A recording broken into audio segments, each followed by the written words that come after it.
football here. Had fights with your siblings here, as I understand it. Yeah. With trying to break down the bathroom door. Ran in there. And many of us have so many great memories of times we spent with you, Aunt Betty, over your 90 years. That's right. Cut the grass. Yeah, she would take turns. She had a lot of nieces and nephews. She would take turns. One year she would take the boys. That would be Larry, Barry, and myself. Larry being here.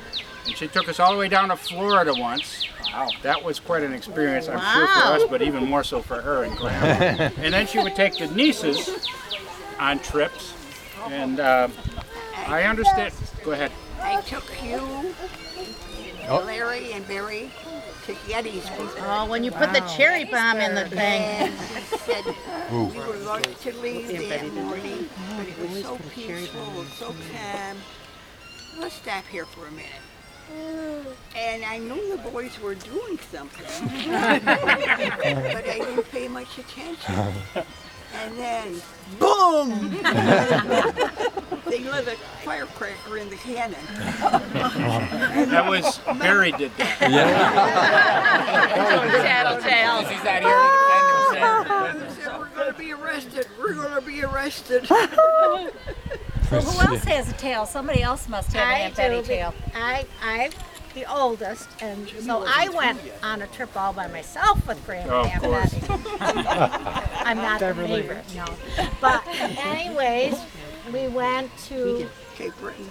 Yes, Nova Scotia. Oh, wow. And it was the first time I saw the ocean, thanks to Aunt Betty. Oh. And the first time I saw a man in kilts. Ever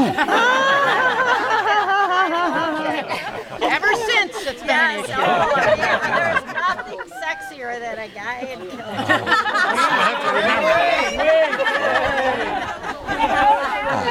Beverly, what about the time? Where's Beverly? Beverly. What about the time Rosemary. she took you and your sister and Kathy? Yes. And you got in the car and Yes. yeah. And we went to stepped at the gas station. Go to bed. And Rosemary was in the back. Rosemary, we just drove off, and Rosemary was still in the bathroom. Rosemary. And Grandma says, "What is Rosemary doing?" I said, "We left her back at the gas station." That's a classic. Michael's coming, the great nephew's coming with a story. Okay, I know. Now here he comes. I'm the oldest of the next group. And I'd like to think I was a favorite. She can't hear you. But our trip was to Canada. Remember when we went to African lion safari? Yeah. And we learned about the goddamn Canadians that couldn't give directions. Never heard Aunt Betty swear. Never heard Aunt Betty swear. It was 400 degrees. We're going through the African lion safari, and Grandma decides it's hot because there's no air conditioning. There's signs everywhere, do not open the windows. There's monkeys. So we open the windows, and there are monkeys. Saltwater taffy. And they like taffy. And they try to get in the car and eat the taffy. But no, my thing was trips, but my thing with Aunt Betty is books. Yeah. Books. If you have a book, you're never by yourself if you have a book. And that's the one thing I learned from my Aunt Betty, to read books. Karen, what about you traveling with Aunt Betty? Well, I went with Grandma and Aunt Betty to Washington, D.C. for the Cherry Blossom Festivals when I was young. And that was, I think, that and National Geographic, which they subscribed to, really exposed me to the world. But Aunt Betty and I and a friend of mine took a trip out west after I graduated from college, and we camped. You remember that, Aunt Betty? We camped along the Oregon coast. It was so damn cold. We didn't expect it to be cold, but it was really cold. And we camped whenever we could and did a hotel whenever it rained. So that was a wonderful memory. And Jimmy, when we would go for a walk in the woods with Aunt Betty, and she'd say, "Make believe you're Indians." Oh, yes. She would get our imagination just, and like you said, Michael, the love of history was passed down, I think, to me from Aunt Betty. American history, all of that. You did a good job. Good job. Not just that, gardening. Oh, flowers I everywhere. weeded every inch of this place. And then learned the value of a plowman's lunch. Oh, We yeah. would work hard and go in and have green onions, cheddar cheese, and a roll. Aunt Betty still has that. That's still the lunch. That's and I was like, after weeding this garden, I'm like, that's the best thing I've ever eaten in my life.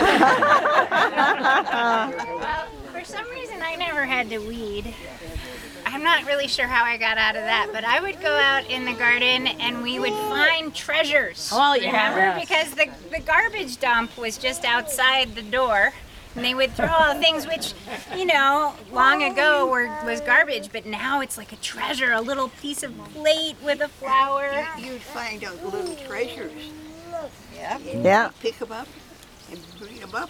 And we'd clean them. And then I'd turn around and throw them back. I just went up. She told the next weekend I might find one, and I was like, look, it's another piece of that plate that I found last time.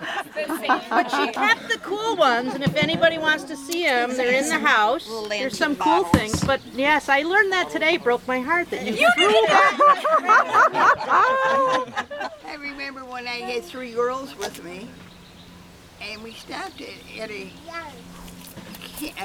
motorhome camp, and it wasn't really bad, but it wasn't good.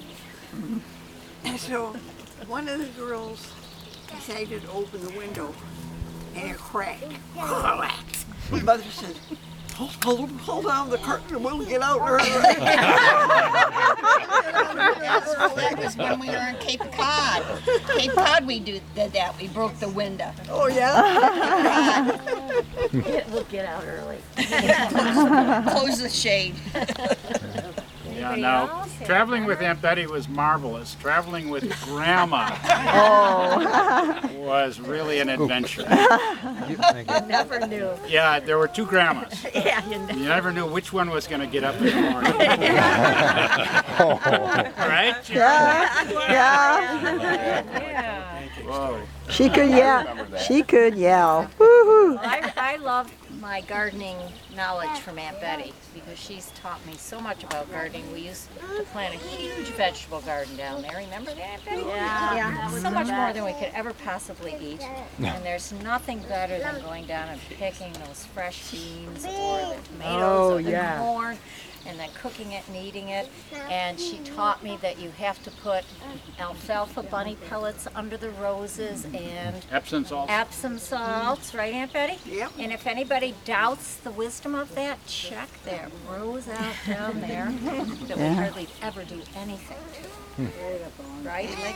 So, Aunt Betty's brought lots of beauty in And they said, don't work your garden too early. That's right, you told me that too. Don't weed so early and put the preen down because you don't get any babies, right?